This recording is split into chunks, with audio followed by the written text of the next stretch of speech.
PSA because I'm trying to figure out is people coming in or not because I don't see nobody coming in. So I'm gonna run it back real fast and tap in. Let's go. Every day I wake your ass up. The Breakfast Club. Y'all finished or y'all done?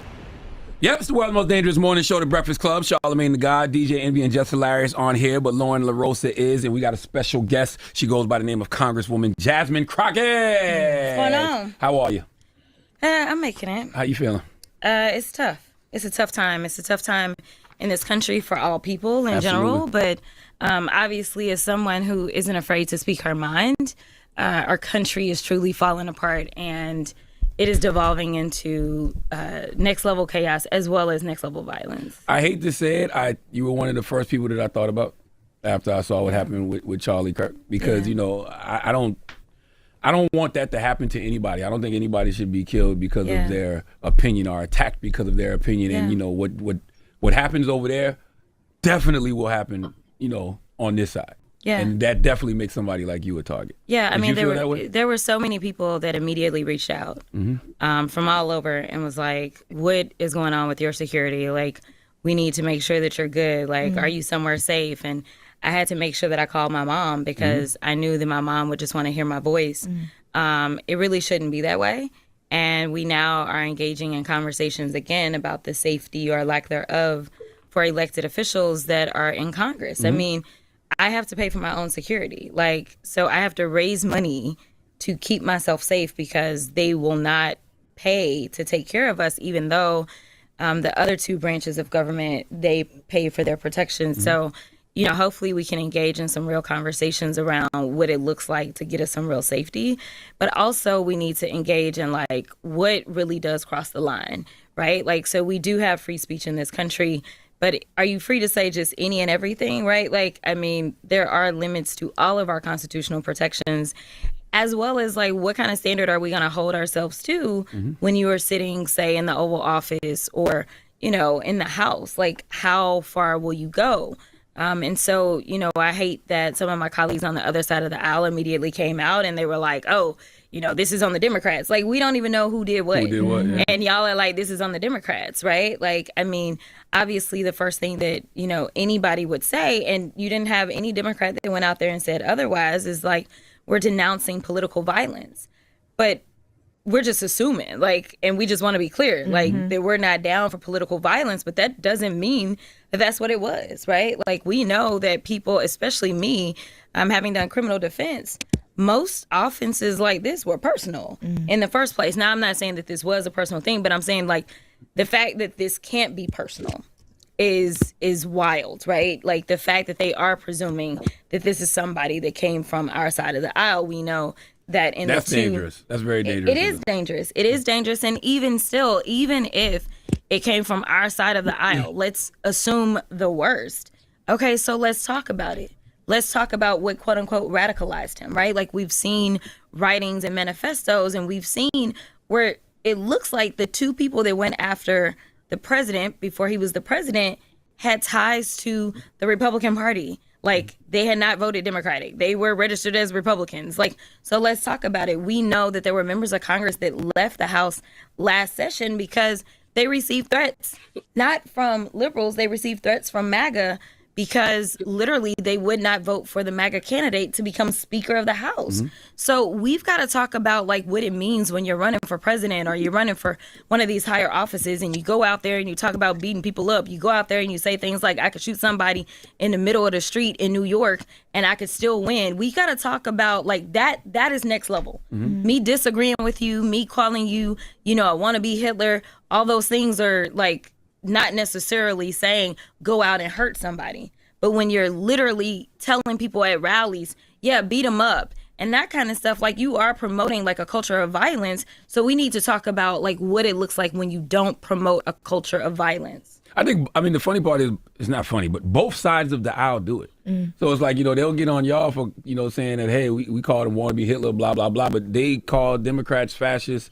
They call us socialists. They call us all things. But I don't think that actually evokes an environment of violence. I think literally saying things about like, oh, these people don't deserve to live, or the images of what we're seeing right now as ICE is going into communities and dragging people and kicking them and taking them down to the ground and busting windows out. Like, that is we have never seen these types of images of ICE, right? Or the idea that you had people that went in on January 6th and they literally beat law enforcement. We had people that died, and on day one, and they were convicted. We're talking about over 1,000 people arrested. We're talking about convictions that they either pled to or they went to trial and they were found guilty. And some of them got 20 years or so. And then on day one, you say, let them go.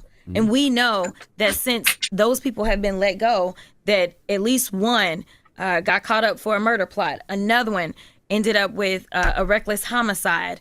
Another one ended up with child porn. We know that at least 10 of them ended up with new cases for doing other things. And so it's like we have the criminal that I would call injustice system. But the idea is supposed to be that, like, you know, you do bad, we gonna put you up so that people maybe will be deterred from doing bad. But it's almost like bad behavior is being rewarded. And if, like, the worst that I can say is, like, that I understand history that you're trying to take out of, like, the schools, and that the balance of power is out of balance, and that you are operating as a dictator by invoking quote unquote emergency powers illegally, consistently, that you are constantly violating the Constitution. These are just facts. That doesn't mean that I want somebody to go out and hurt the president of the United States. In fact, when those attempts took place, in a bipartisan way, we voted to raise the amount of money that is allowed and allotted to protect him. So no, I can say that your policies are bad. I can say you're a criminal because you have been found guilty of 34 convictions. Like, I can say all these things because they are true. That's not even just free speech. These are just facts. So don't get mad that I speak the truth and I speak facts, but I literally have never said anything to invoke violence. And I challenge somebody to go and find a clip of a Democrat invoking violence. Right now, everybody's gotten so sensitive. I woke up and a friend sent me a text message where somebody else had been fired for repeating Charlie Kirk's words, right? Like, they're firing people and they're canceling people because people have gone out and looked at some of the things that he said. I'm going to be honest. I never said a word about Charlie Kirk. Like, he wasn't on my radar. Like, I don't go and follow the right wing special people. Like, I don't. Like, it's just not, I got other things to do. And some of my friends who had never heard of him were like, let's dig, let's figure, who is he, right? Because people are like, this is coming up on our feed and we don't know what's going on. We don't know who it is. And literally, I didn't know he had ever talked about me. And I guess it was recently, but like, I had never seen it. I had never paid attention to it, whatever. You know what I mean? And that's kind of where we got to get to. But I think ever talking about who should die, ever saying who should be beat up, ever saying who doesn't deserve to live, you know, taking people and throwing them in cages to the extent that they're literally dying. I mean, we've had more in custody deaths as it relates to ICE. We're on record to hit a record for that. And so, like, are we going to have these real conversations? On that same day, we had kids that were shot again in Colorado at another school. Right. And there's been no conversation around those kids. And the thing is, what did they do wrong? Nothing. They showed up to school. That's what happened with them, right? And so, you know, we've got to talk about the culture of guns in this country and what it looks like to truly understand what the Second Amendment stands for. And it doesn't mean that everybody got to be the Wild Wild West. And now, can we have a conversation about everybody having guns doesn't necessarily prevent gun violence? I was going to ask you, do you think now we'll see some change in gun reform and all the things since it's happening on the other side? No. I mean, it has become to the extent that people worship their weapons. I said that yesterday. Yeah. And it's crazy, right? Like, I mean, and we're not talking about, you know, they always want to say if Democrats talk about gun reform, they're like, oh, they're taking your guns. And I'm like, yo, I'm licensed to carry. Same. I'm licensed and I got guns, right? And this, you know, goes back to my days of doing criminal defense. So, like, yes, I know how to shoot. You know, obviously, I never want to have to shoot. Can we stay there for a second? Because you said a lot, but I want to stay there for a second. Please explain to people, because I believe in the Second Amendment too. When we talk about common sense gun reform, what does that look like? Yeah, so We're not trying to take. Nobody wants to take guns away. No, nobody's trying to take your guns away. So we can talk about the fact that they are currently seemingly struggling a little bit as it relates to the Charlie Kirk shooting in general, right? Because they're trying to figure out who bought what. Like, this is about simple things like you can't buy it, unless there is a background check. You can't buy it unless, like, we literally have you documented on that weapon. And we have so many ways for weapons to get into people's hands, and it's not documented. And so in this particular circumstance, it clearly isn't clear. The dude left the weapon. It should be as simple as, this belongs to such and such. Same thing with our cars, right? Like, we get tagged with our cars. You see what I'm saying? Even if you decide, I'm going to sell it to my cousin down the street, what do you got to do? Register it. He got to get a license on it, right? So, like, they don't even want to close, like, the gun show loophole, so that we can at least know who it is that is supposed to have this weapon. And then you end up in a circumstance like this, which obviously, it's too late. But at the same time, if you're going to prevent other tragedies from happening, you can do it a lot quicker if you can literally just track the weapon. Like, that's it. Like, that's a very simple thing to talk about. And then obviously the background checks, we want them because some people have been classified as not being mentally stable. So don't come at us after the fact and be like, oh, it's mental health. Right. Well, bro, like, if a court has already deemed that, why should we be giving this person a firearm? Like, we should have to have background checks on everybody that's getting a firearm from anybody. So it's just very simple stuff. Like, that's it. Like, I feel like if there isn't a shift in gun laws after, the mass shootings we saw this week, after the shooting of Charlie Kirk, then Republicans really need to do some soul searching. And the reason I say that, when you heard Charlie Kirk himself say a couple of deaths here and there, it's worth it to keep our Second Amendment rights. I always wonder, that's easy to say, but what about when that death is you, or when that death is somebody that you love? And then the fact that he was actually talking about gun violence when he got shot. If y'all believe in God like y'all say y'all do, Republicans, it's time to have a real conversation, because if that's not a sign, I don't know what is. No, I mean, it is, I wondered if that had something to do with it, because I was like, how in the heck did he get shot in the moment that he was talking about gun violence? Like, he was literally answering questions about gun violence. But I do think that it is time for them to say, we can have a conversation about gun reform. Your health deserves more than guesswork. At Prenuvo, our whole body MRI scans for hundreds of and it not be the end of the world. And one of those things that I really think, Kash Patel is actually supposed to come before my Judiciary Committee here shortly, I think next week maybe, and we'll see if it ends up getting pushed off with everything that's going on. But I do want to ask, like, would it be helpful if everyone was required to have something so that we can track these guns, like anything, you know what I mean? Because not being able to pick up that firearm and say it belongs to this person and be done and be like, we about to go get that person because this is who it belongs to. Now, granted, I don't know what information they had on that firearm, if anything. And this is not even getting into ghost guns.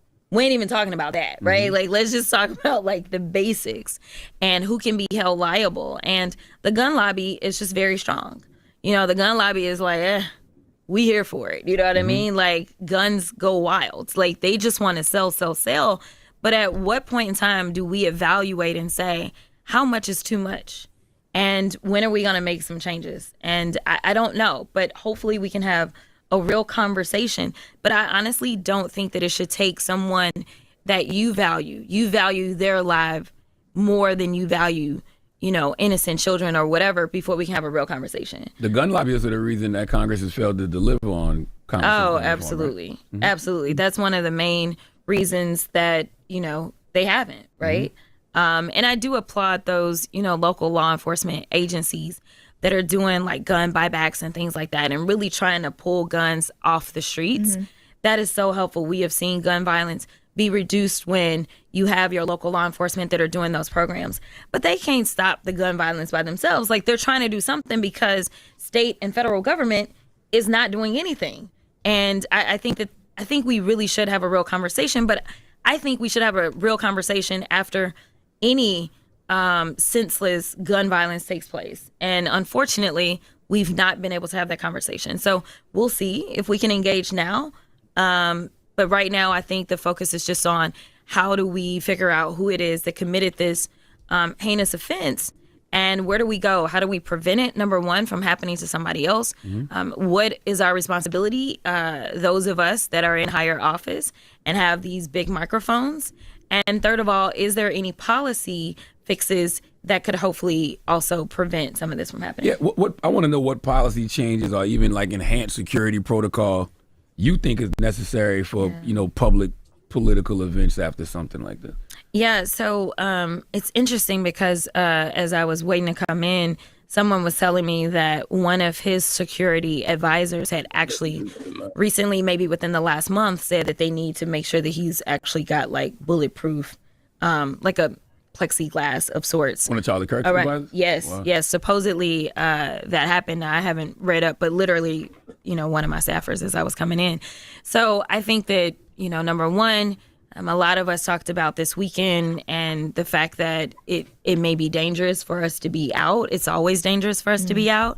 But if you've got like outdoor rallies and things like that, that maybe like cancel them, because even now, again, on social media or otherwise, I had never uttered Charlie Kirk's name, but my staff has been enduring all types of threats in our office to the extent that they are increasing the policing around the places that I live right now. And it's like, how am I like in this? Like, I ain't got, because you're one of the most high-profile, outspoken, controversial public figures on the left. But she So had if somebody nothing was to looking, do with that shooting. But I it have, don't exactly. matter. If somebody But was looking to get some get back, that's what they would. That's who they would. But They'd that's- have. but kind that's- of like what happened at the HBCU campuses. Correct. And that's the thing. It's like, first of all, black people ain't had nothing to do with this. We wasn't nowhere near Utah. So I'm like, how is the response to go after black students?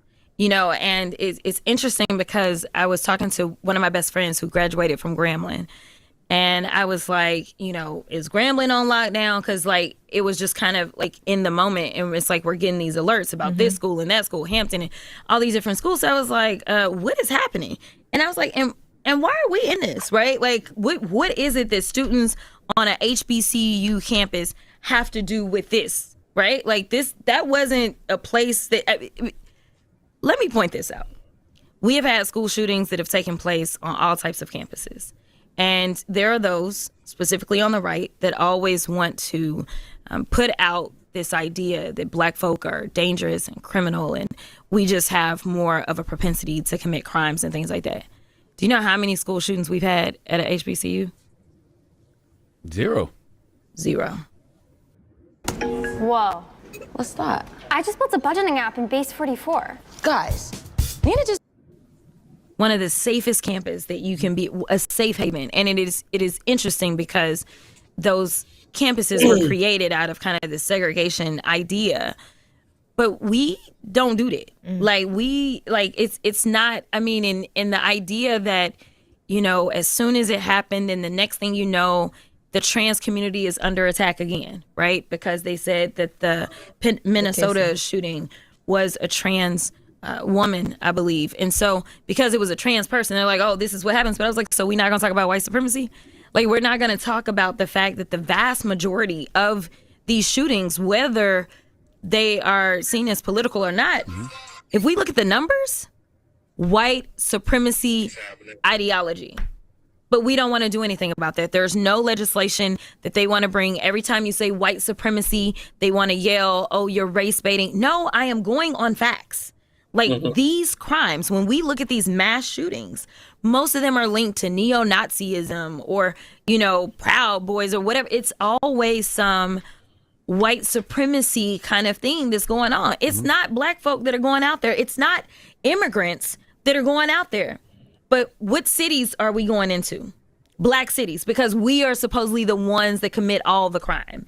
Which people are we going after? Immigrants, because allegedly it's immigrants, but we don't want to have a talk about what the numbers say, what the facts say, which is that we have a white supremacy problem in this country. So until we decide to deal with the problem, we're going to continue to have a problem. Yeah, I mean, listen, I get it. None of it makes sense. Like, even when whoever killed Charlie Kirk, that person didn't even have a reason to do that. There's never a reason to kill somebody just for their opinion. So that's so I understand what y'all are saying when y'all saying, yo, somebody like Jasmine don't have anything to do with that. And I'm not speaking that over you at all. But I'm just saying, if you're an outspoken person with a microphone on the left, you should have your head on a swivel right now. Yeah. You just should. And you said something about freedom of speech too. I do believe everybody has freedom of speech. I don't believe you're free from the consequences of that speech. And I feel like all free speech is not free. It comes with a price, and you don't get to set that price. Yeah. Because you don't know what your words may do to somebody else, especially when we're talking about somebody who may be mentally ill or ain't rap too tight. Yeah.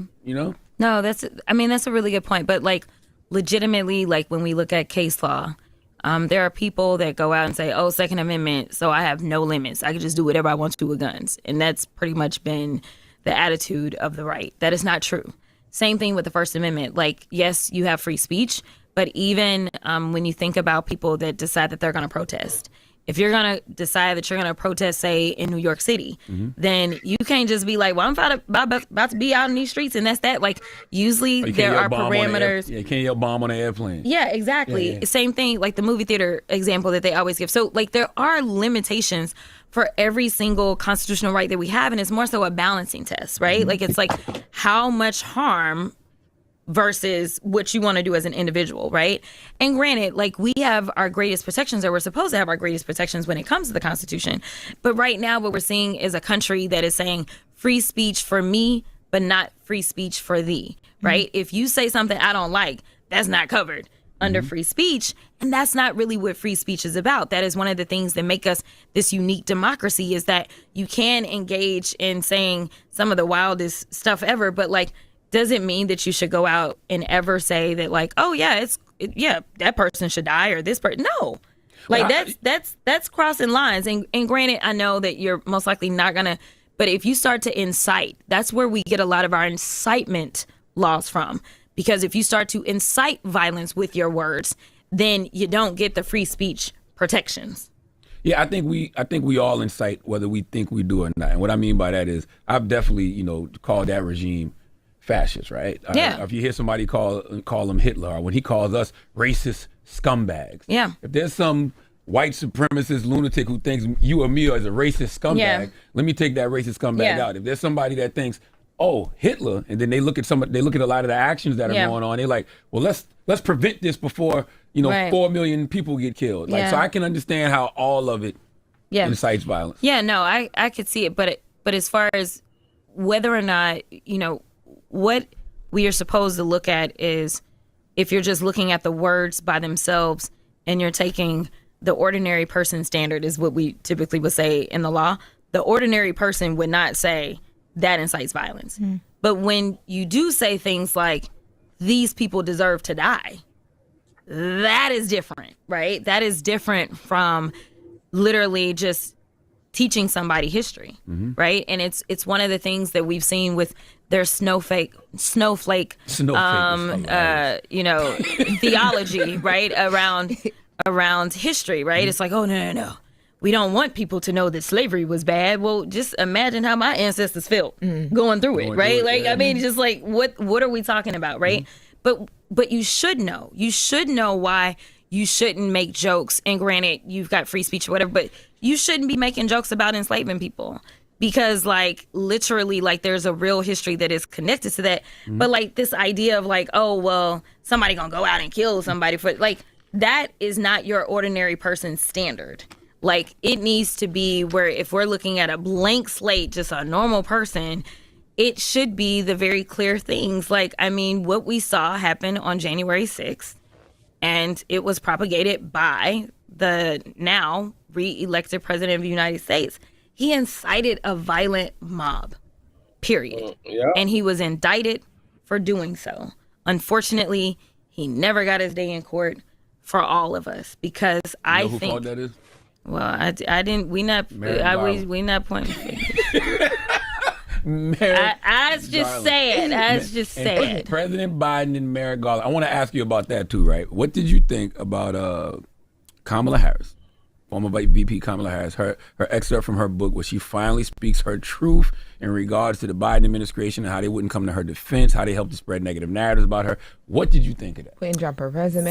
So that day I was at work, so I haven't read through it, and that was the Charlie Kirk day as well. So I was stuck for till like 9 p.m. at the Capitol. I will say this, as a national co-chair on that campaign, when I had an opportunity to talk to the vice president, as frankly and honestly as I typically speak, maybe with even more frankness on some of my cuss words, that is how I would talk to the VP. Mm-hmm. And there were a lot of people that did not understand why and how the VP ever picked me as a national co-chair. It is not every day that you have a Black woman freshman that ends up becoming a national co-chair on what truly was a historic campaign, no matter what the results ultimately were. And one of the reasons is because she never had to worry about me backstabbing her, like being 10 toes down, like telling her, and I wasn't one of those surrogates that's like, oh, send me and have me do a rally. No. I'm trying to get in the streets. I'm trying to talk to the real people. Right. And then I would try to report back to her and let her know, like, yo, this is what I'm feeling in the streets, that kind of stuff, because I never wanted anything other than her to win, because that was a win for the American people. Mm-hmm. And I think that people took for granted how perceptive she was of who it was that literally her riders were.